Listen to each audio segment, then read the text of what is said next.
Hello friends, आपके अपने रामोतर academy channel में स्वागत है। हमारी क्लास ट्वेल्थ की क्लास चल रही थी और टॉपिक था हमारा electric charge and fields.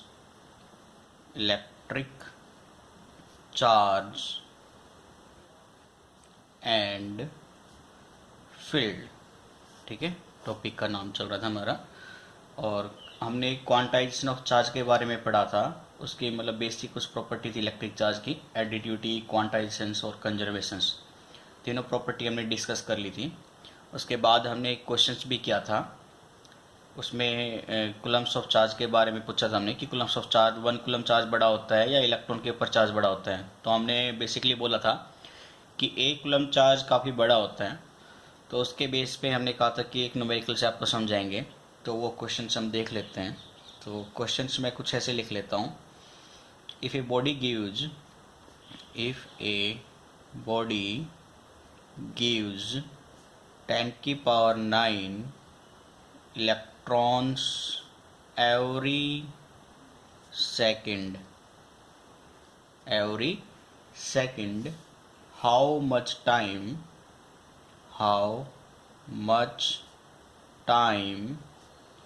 is required to get a total charge of 1 coulomb from it. ठीक है, तो क्वेश्चन समझिए। क्वेश्चन में बोलता है कि इफ़ ए बॉडी गिव्स 10 की पावर 9 इलेक्ट्रॉन्स एवरी सेकेंड। कोई एक बॉडी है जो एक सेकेंड में 10 की पावर 9 इलेक्ट्रॉन्स देती है, तो कितना समय लगेगा उसको 1 कूलम चार्ज क्रिएट करने में। ठीक है, तो चलिए देखते हैं। सबसे पहले हम निकालेंगे कि एक सेकेंड में कितना चार्ज डेवलप होता है। ठीक है, तो आपको पता है क्यू बराबर में एन ई होगा, है ना। तो हम यहाँ से लिखेंगे charge given out by the body in 1 second. भाई एक सेकेंड में कितना चार्ज डेवलप होगा, क्या बराबर एन ई के बराबर। एन नंबर ऑफ इलेक्ट्रॉन कितना है, 10 की पावर 9। चार्ज ऑन इलेक्ट्रॉन कितना होता है, 1.6 इंटू 10 की पावर -19। इसको सिंप्लीफाई करेंगे तो चार्ज आएगा आपका 1.6, ये सिंप्लीफाई हो जाएगा तो 10 की पावर -10 कूलम। एक सेकंड में इतना चार्ज क्रिएट हो रहा है। तो 1 कूलम चार्ज के लिए क्या करेंगे, तो मैं लिखूंगा 1.6 इंटू 10 की पावर -10 कूलम चार्ज डेवलप्ड, या चार्ज डेवलप्ड कि हाउ मच सेकेंड, 1 सेकेंड। एक सेकेंड में इतना चार्ज होता है। तो 1 कूलम चार्ज के लिए कितना टाइम लगेगा, 1/1.6 इंटू 10 की पावर -10। इसको सिंप्लीफाई कर लीजिए तो इसकी डेसिमल ऊपर चली जाएगी, एक जीरो लगा लिया और ये 10 की पावर -9 हो जाएगा, प्लस का 9 हो जाएगा। ये सिंप्लीफाई करेंगे आप तो ये 6.25 पे कट जाएगा और ये वैल्यू आएगी प्रोबेबली आपकी 6.25 इंटू 10 की पावर 9 सेकेंड। ठीक है, तो 1 कूलम चार्ज बनने में कितना टाइम लग रहा है, इतने सेकेंड। अब इतने सेकेंड को आवर और डे के हिसाब से, ईयर के हिसाब से मैं कन्वर्ट कर लेता हूँ। तो 6.25 10 की पावर 9 सेकेंड, सेकेंड को मिनट में किया तो 3600 से डिवाइड कर दिया, मिनट बन गई। मिनट को मैं अब आवर में चेंज कर देता हूँ, मतलब आवर के, अब ये डे में हो गए, 24 से भाग किया तो डे के बाद मैं ईयर में कन्वर्ट करूँगा तो 365 से भाग कर दूंगा। और ये सिंप्लीफाई करने पर लगभग आपकी वैल्यू 198.18 ईयर्स आती है। ठीक है, एक कूलम चार्ज को क्रिएट होने में इतने साल लग रहे हैं। ठीक है बेटा, तो इसलिए 1 कूलम चार्ज हमने बड़ा बताया था rather than charge on an electron. ठीक है, तो ये काफ़ी इंपॉर्टेंट पॉइंट है, इसको नोट कर लीजिएगा। अपने नेक्स्ट क्वेश्चन की तरफ बढ़ते हैं। क्वेश्चन सेकंड है आपका, ए कॉम्ब ड्रान थ्रो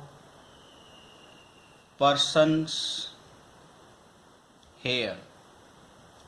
ठीक है, on a dry day.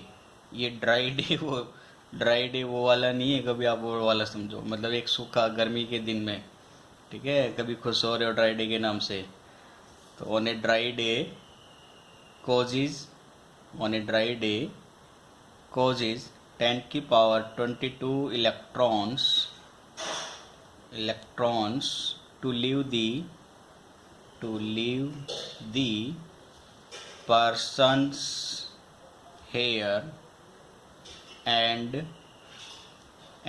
stick to the comb. Calculate the charge carried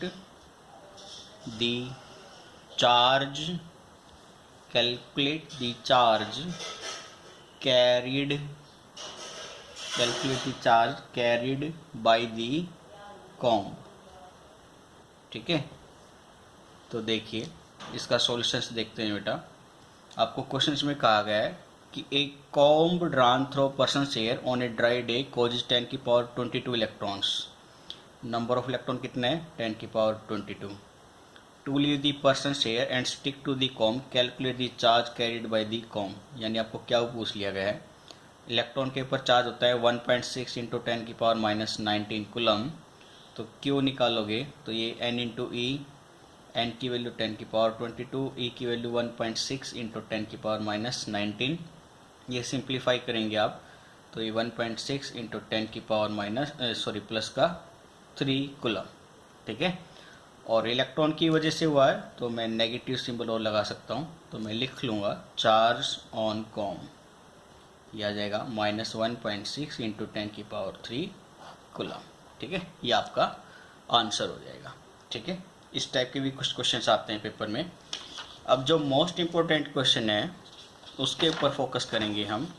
उस टाइप के क्वेश्चंस काफ़ी कंपटीशन एग्जाम में भी पूछे जाते हैं, तो इस कंसेप्ट को गौर से देख लीजिएगा। ठीक है, कोई फिर भी कन्फ्यूजन आए तो आप हमें अपना रिप्लाई भेज सकते हैं। तो क्वेश्चंस में पूछा जाता है how much positive and negative charge is there in a cup of water। एक कप वाटर के अंदर कितने पॉजिटिव नेगेटिव चार्ज होंगे, और ये भी आपको गिवन रहता है कि कप ऑफ वाटर के अंदर 250 ग्राम ही पॉसिबिलिटी हो सकती है वाटर की। ठीक है, तो देखिए आपको क्या पूछा गया है, how much positive negative charge, कि चार्ज की वैल्यू कितने चार्ज होगा पॉजिटिव या नेगेटिव का जब वाटर की क्वांटिटी कितनी हो 250 ग्राम। ठीक है, अब वाटर का केमिकल फॉर्मूला आपको मालूम ही होना चाहिए H2O। ठीक है, हाइड्रोजन का अगर हम मास चेक करें और ऑक्सीजन का मास चेक करें तो टोटल मास ये कितना आएगा बेटा, एक मॉलिक्यूल का हाइड्रोजन का 2 है तो 1 इंटू 2 प्लस में 16 यानी 16 2 18 ग्राम। तो एक मॉलिक्यूल का वेट है 18 ग्राम।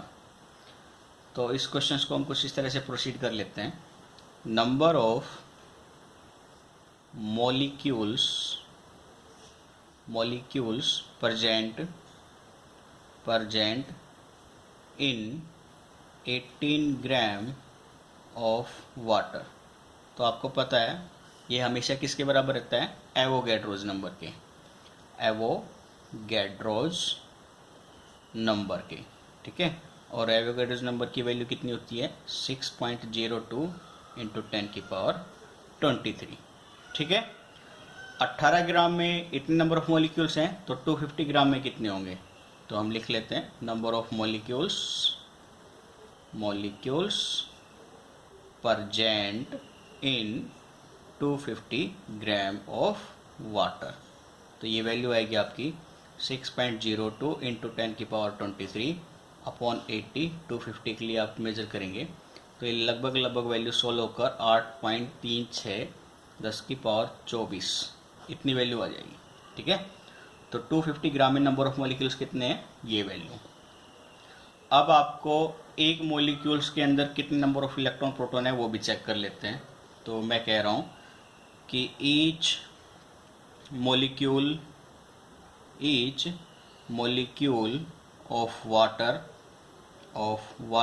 contains कितने इलेक्ट्रॉन प्रोटॉन हो जाएंगे? हाइड्रोजन के 2 है तो 2 हो जाएंगे, ऑक्सीजन के 8 इलेक्ट्रॉन या प्रोटॉन, तो हो जाएंगे आपके कंटेंट्स 8 और 2 10, तो 10 इलेक्ट्रॉन और 10 प्रोटॉन। ठीक है, 10 ही इलेक्ट्रॉन है, 10 प्रोटॉन है एक मॉलिक्यूल के लिए। आपके पास टोटल मॉलिक्यूल है कितने? 8.36 इंटू 10⁻24। तो हम यहाँ पे ये कह सकते हैं कि टोटल नंबर ऑफ इलेक्ट्रॉन्स और प्रोटॉन्स, ठीक है, present in 250 gram of water. ये कितना प्रेजेंट हो जाएगा बेटा? ये 10 इलेक्ट्रॉन प्रोटॉन से किसको गुना कर देंगे? नंबर ऑफ मॉलिक्यूल प्रेजेंट से, 8.36 10⁻25, तो ये हो जाएगा 10⁻24 था, ये हो जाएगा 8.36 इंटू 10⁻25। इतने इलेक्ट्रॉन या प्रोटॉन मौजूद हैं।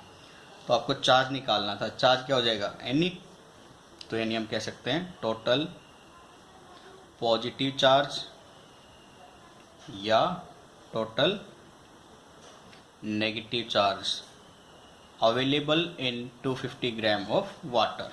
तो नंबर ऑफ मॉलिक्यूल्स, इलेक्ट्रॉन्स या प्रोटॉन्स कितने हैं?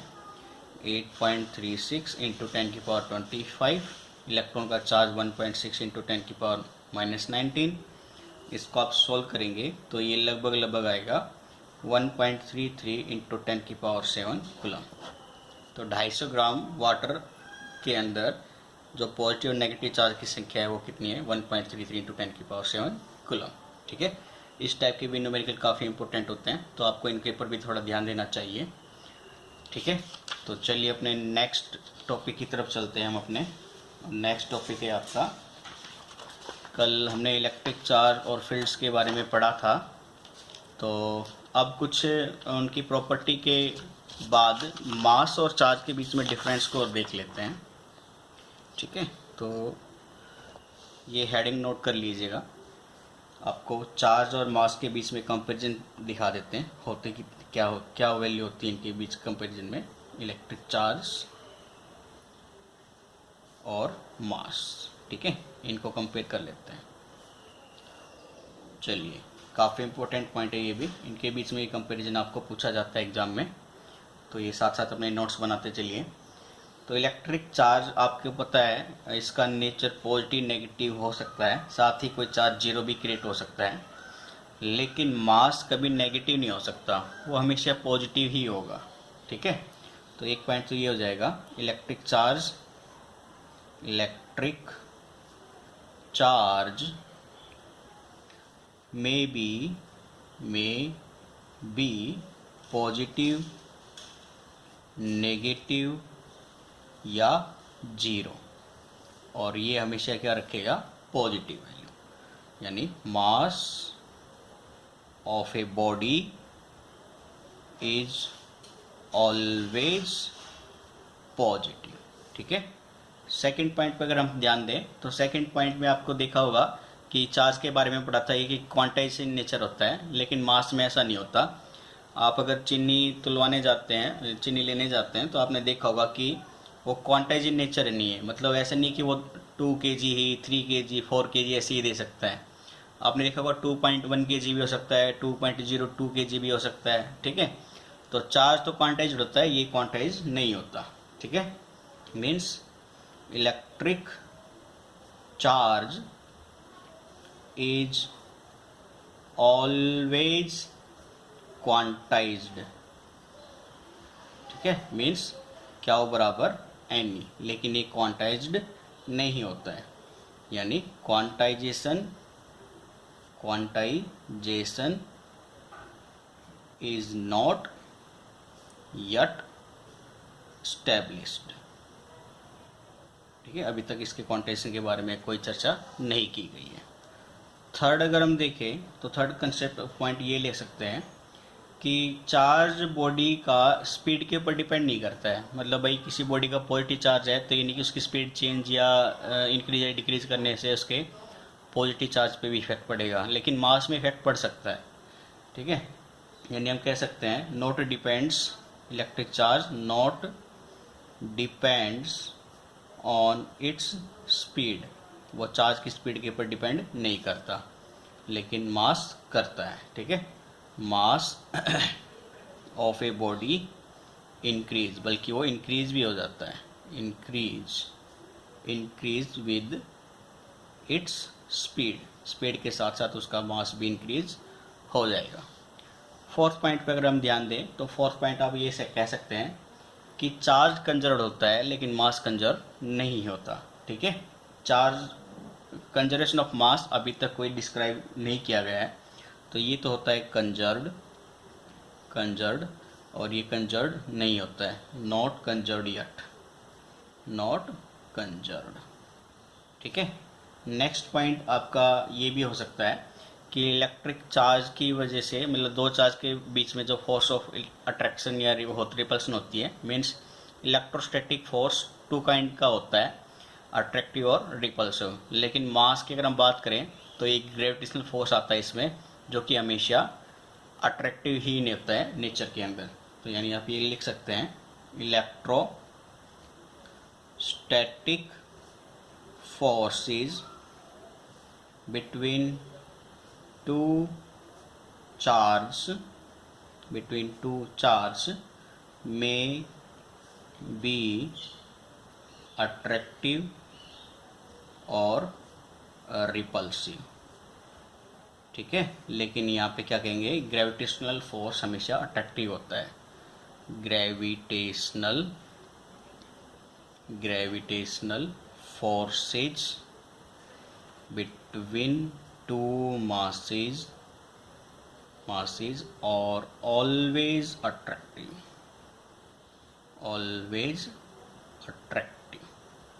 ठीक है।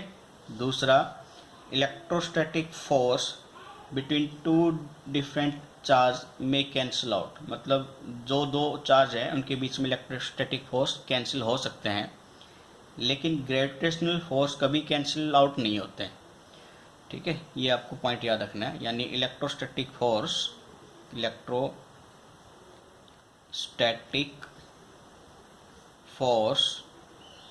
में कैंसिल आउट, ठीक है, ये कैंसिल आउट हो सकते हैं लेकिन नॉट कैंसिल आउट, इनका फोर्स कैंसिल आउट नहीं होता है। ठीक है, ये फोर्स ग्रेविटेशनल फोर्स कैंसिल नहीं हो सकते हैं। ठीक है, दूसरा आपको ये मालूम है कि इलेक्ट्रिक चार्ज होगा तो वो इलेक्ट्रॉन के ट्रांसफ़र की वजह से हुआ है, जैसे कल हमने पढ़ा था, तो उसके पास कोई ना कोई मास भी होगा। लेकिन यहाँ पर अगर हम देखेंगे तो ये जरूरी नहीं है कि जिसके पास मास है तो वो चार्ज भी होल्ड करके रखे। यानी ए चार्ज्ड बॉडी ऑलवेज पोजेज सम मास। ठीक है, लेकिन ये ज़रूरी नहीं है कि जिसके पास मास उसका चार्ज नेचर भी हो। A body possessing some mass may not have any charge, उसके पास कोई चार्ज हो ये ज़रूरी नहीं है। ठीक है, तो ये कुछ पॉइंट्स थे डिफरेंस के लिए जो काफ़ी इम्पोर्टेंट है, आपको ये याद होने चाहिए। दूसरा, अभी जैसे हमने पढ़ा था कि मास जो है वो स्पीड के ऊपर डिपेंड करता है। जैसे जैसे स्पीड इंक्रीज होती है मास भी इंक्रीज होता है। तो वो किस थ्योरी से रिलेटेड है वो देख लीजिए। तो थ्योरी ऑफ रिलेटिविटी के हिसाब से, थ्योरी ऑफ रिलेटिविटी, ठीक है, ये बोलती है कि mass of any object which is in velocity, कोई वेलोसिटी या कोई मतलब मोशंस में ऑब्जेक्ट है, उसका मास हमेशा डिपेंड करता है उसके रेस्ट मास के divided by square root of 1 minus B square upon में सी स्क्वायर, जहाँ पर एम नॉट क्या है, रेस्ट मास ऑफ ऑब्जेक्ट, जहाँ पे एम क्या है, mass of body when moving, mass of moving object या बॉडी, ठीक है। v क्या है, उसकी वेलोसिटी ऑफ बॉडी, उस बॉडी की वेलोसिटी है। और c क्या होता है, स्पीड ऑफ लाइट, ठीक है। अब आप यहाँ से देखेंगे कि अगर किसी ऑब्जेक्ट की वेलोसिटी स्पीड ऑफ लाइट से कम है तो उसमें वैल्यू रखने पर उस ऑब्जेक्ट का जो मोशन में है उसका मास हमेशा ज़्यादा होगा उसके रेस्ट मास से, ठीक है। ये पॉइंट काफ़ी इंपॉर्टेंट है, इसको भी थोड़ा सा आप याद रखिए, इंटरव्यू या वाइवा के लिए काफ़ी पूछा जाता है। तो ये कुछ पॉइंट्स थे हमारे चार्ज और उनकी प्रॉपर्टी और उनके मास और इलेक्ट्रिक चार्ज के डिफरेंस के बीच में, और कुछ हमने आज 2-3 न्यूमेरिकल भी देखे थे जो एग्जाम पॉइंट ऑफ व्यू से काफ़ी इंपॉर्टेंट है। अब हमारा जो नेक्स्ट टॉपिक है वो कूलम्स लॉ के ऊपर रहेगा। दूसरा हम थियोरेटिकल पार्ट तो कर ही रहे हैं, साथ साथ न्यूमेरिकल पोर्शन भी रखेंगे ताकि आपके जो बोर्ड एग्ज़ाम के लिए है प्रिपरेशन कंटिन्यूस चलती रहे।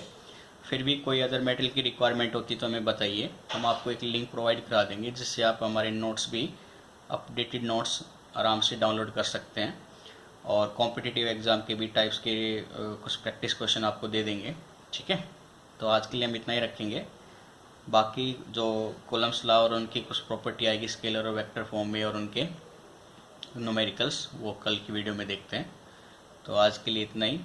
Okay, bye bye, take care.